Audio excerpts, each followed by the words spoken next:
Mike Yawney, our Gadget Guy, he tries out lots of neat new things, and he gives you his ratings. That's what you do, right? Yep. And today we're focusing on vacuum cleaners, robotic vacuum cleaners, but this one's a little bit different. This one's different. How so? We've heard of the robot vacuums for probably about 8-10 years. They've been around, right? And they keep getting better, but this is a world's first. Not only does it clean your floor, it will actually empty itself out. So you don't have to... You don't have to pick it up and empty out the little bin inside. It does that for you. It's going in circles. It's going in circles. So this is the D-Bot D79.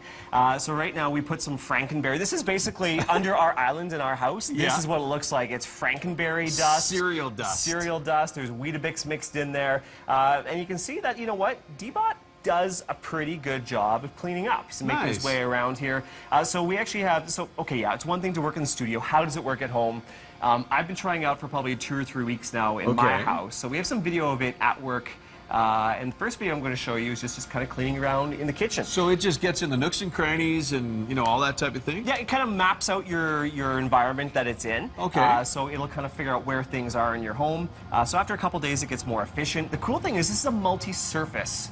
So it can do hardwood, tile, rugs, and carpet. Not many out there can do all four. So this one takes things a little step further. It does a pretty good job getting into the nooks and crannies. And I've got to say, the battery life, surprisingly good. It lasts almost 2 hours on a charge. And you can actually schedule it so it goes out whenever it wants. But the cool thing is the self-emptying. And a lot of people probably wonder, well, how does that work? Does it go up to the garbage bin? What?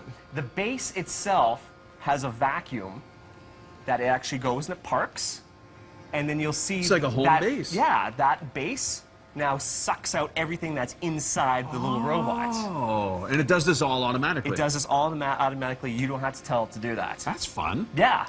So the question is, though, okay, yeah, it can do hardwood, it can do tile, but how well does it perform in the carpet? Yeah. And that's where I had some issues with.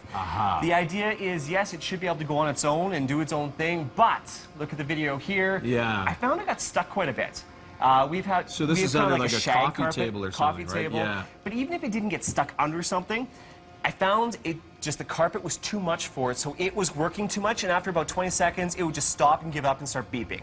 So I would come home after schedule, and I would see this thing is just kind of sitting there, and I'm like, oh gosh, what trouble did you get into now? It rarely actually finished an entire cleaning cycle because it got caught up somewhere. And it would just stop. Some of the other brands out there have these little, almost like lasers that you put out. Yeah. So it tells you these invisible barriers, so don't go there. This doesn't come with that. So I found it required quite a bit of babysitting to make sure it stays in the right area all the time. Now, does it learn from its mistakes? Yes and no. Oh, okay. It does, but as soon as you move anything, then it wipes everything fresh. Over again. Okay. Yeah, so it does require quite a bit of babysitting. There is another neat feature, though, to this guy, and that has to do with the home base. I'm going to show you over here. Yeah. Okay, so this is the actual vacuum canister, but watch. This actually detaches. So this is what would suck the dirt out of the robot, right? Okay. Now watch this. This is kind of cool.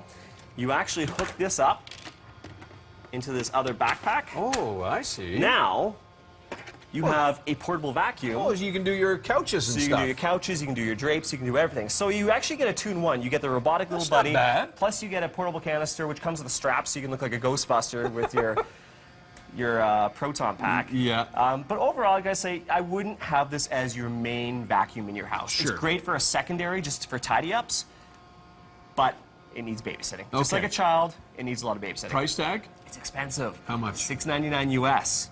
You are for paying everything? For everything. Okay. But you're paying a premium for the fact that it can empty itself out. And keep in mind, you still got to empty this guy out eventually. Eventually you do. Eventually. Just not as often as every cycle. Exactly. So pretty cool, but it does have its limits. It's getting a little bit lost right now. It's actually heading over toward Andrew Schultz right now. We're going to turn. So Andy, should we keep this like permanently under your desk? Under is that my a desk. good idea? What do you think? It's Jill's desk with all the dust bunnies. There's not a lot of action going on around Jill's desk. And heck, for $700, I'll come and vacuum your living room once a week. That's a lot of money.